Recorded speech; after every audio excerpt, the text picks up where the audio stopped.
रघु, ये आदमी यहाँ से जाना नहीं चाहिए। मेरे लिए इशारा ही काफ़ी था।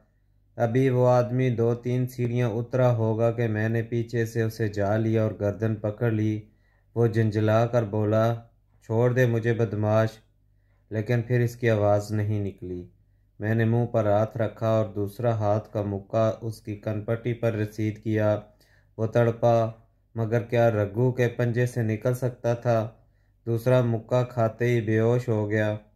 मैं उसे सीढ़ियों से उठाकर कमरे में ले आया, फिर मशकें कस कर इसके मुंह में कपड़ा ठूंस दिया। गुरुदेव कुशन को आवाज़ें दे रहा था, लेकिन वो कहीं नज़र न आता था, जिससे हमें शक गुजरा कि मामला काफ़ी बिगड़ चुका है। बलदेव गरी कहने लगा, तुम उसे संभाल कर रखो, मैं अभी आता हूँ। ये कहकर वो सीढ़ियाँ उतर गया, मगर चंद ही मिनट में वापस आ गया। किशन भी इसके पीछे था, जिसे उसने दरवाजे ही से वापस मंदिर पर भेज दिया, जहाँ वो पहले बैठा था। मैंने पूछा, ये किशन कहाँ था? नीचे सड़क पर किसी को ढूंढ रहा था। सड़क पर क्यों? उसे तो छत पर बिठाया था।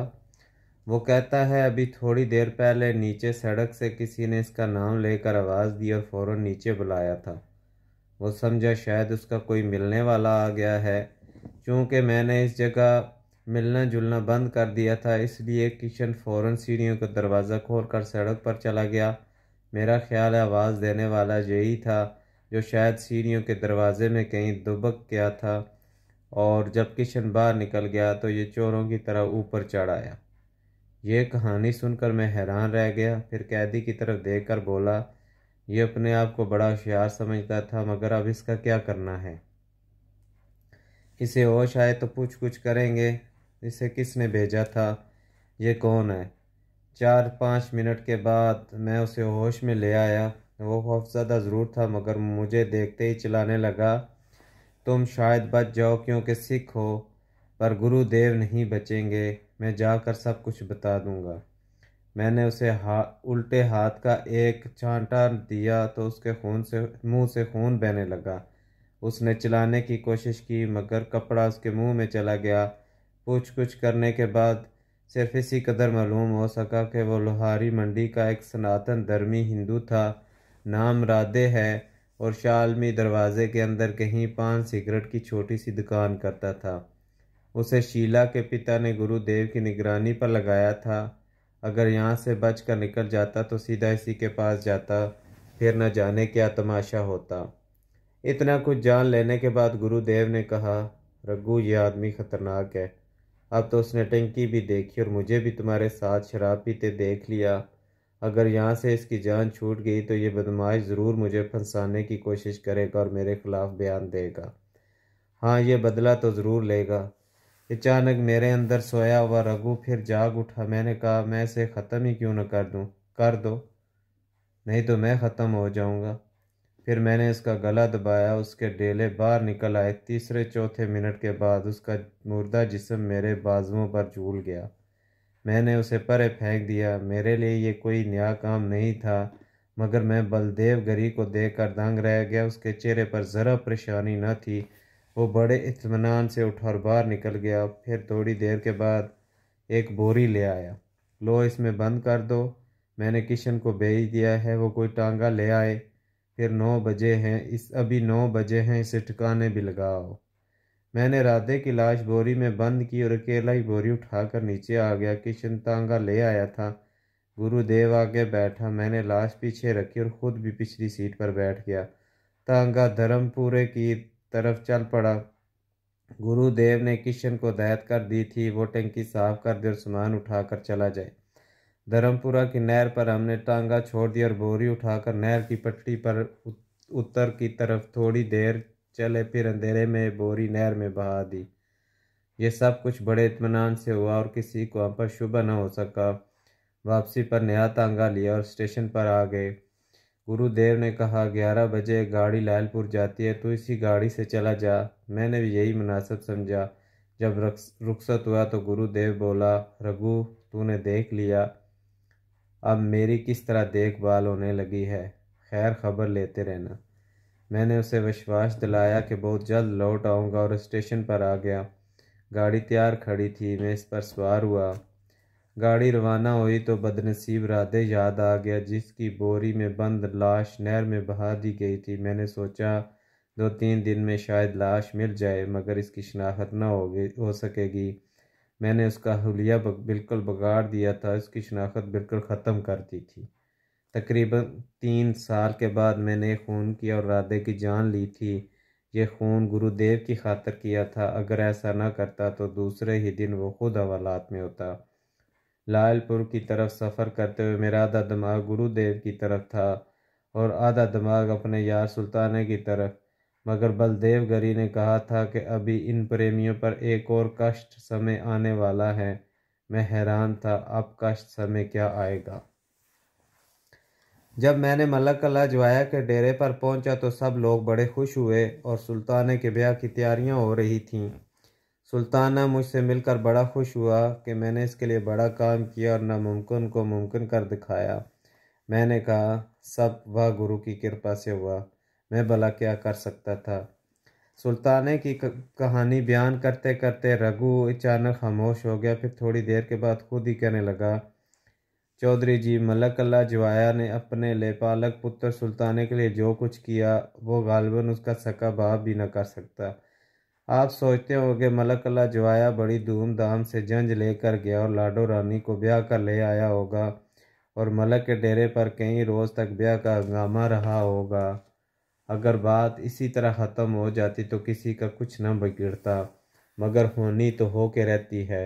चौधरी सिकंदर ने लाहौर में अपने होने वाले जवाई के लक्षण देखकर बेटी देने से इनकार कर दिया और मंगनी तोड़ दी। दरअसल बात यहीं ख़त्म हो जानी चाहिए थी, मगर ऐसा हुआ नहीं। इस पर मेरे वालिद चौंके और उन्होंने पूछा, क्या चौधरी सिकंदर अपने गांव जाकर बात से फिर गया था? नहीं जनाब, चौधरी सिकंदर तो अपने कौल पर कायम रहा और उसने लाहौर में जो फैसला किया था उस पर पूरा उतरा, मगर चौधरी जमाल की बदबख्ती ने उसे गलत राह पर डाल दिया। आपको क्या बताऊं, चांद की 15वीं तारीख को चक सियालों में एक क़यामत आ गई थी। मेरे वालिद हैरान हुए। जब चौधरी सिकंदर ने जमाल से अपनी बेटी की मंगनी तोड़ दी थी तो वो क्या कर सकता था। रघु कहने लगा, मालूम होता है आप बाहर के रस्म व रिवाज नहीं जानते। मैं भी नहीं जानता था, लेकिन अब तो मुझे उन लोगों से खौफ आता है। वाह गुरु की कसम, ऐसे अक्खड़ लोग मैंने जीवन में कहीं नहीं देखे, जो छोटी छोटी बातों पर बर्छियाँ निकाल लेते हैं। रघु के माथे पर एक हल्की सी शकीन पैदा हुई और वह हाथ उठाकर बोला, ठहरे मैं आपको पूरी बात सुनाता हूँ। फिर एक लम्हा ठहर के कहने लगा, चौधरी जी, इस इलाके में शादी ब्याह की बड़ी अजीब रस्में हैं। अक्सर घरानों में वट्टा सट्टा होता है। लड़का उस वक्त तक कुंवारा ही रहता है जब तक उसकी बहन जवान न हो जाए। बहन के बदले में भाई की शादी होती है। लड़की दे दो लड़की ले जाओ का असूल चलता है। जिन घरों में लड़की नहीं होती उन्हें अपने लड़के की शादी करने में बड़ी मुश्किल पेश आती है।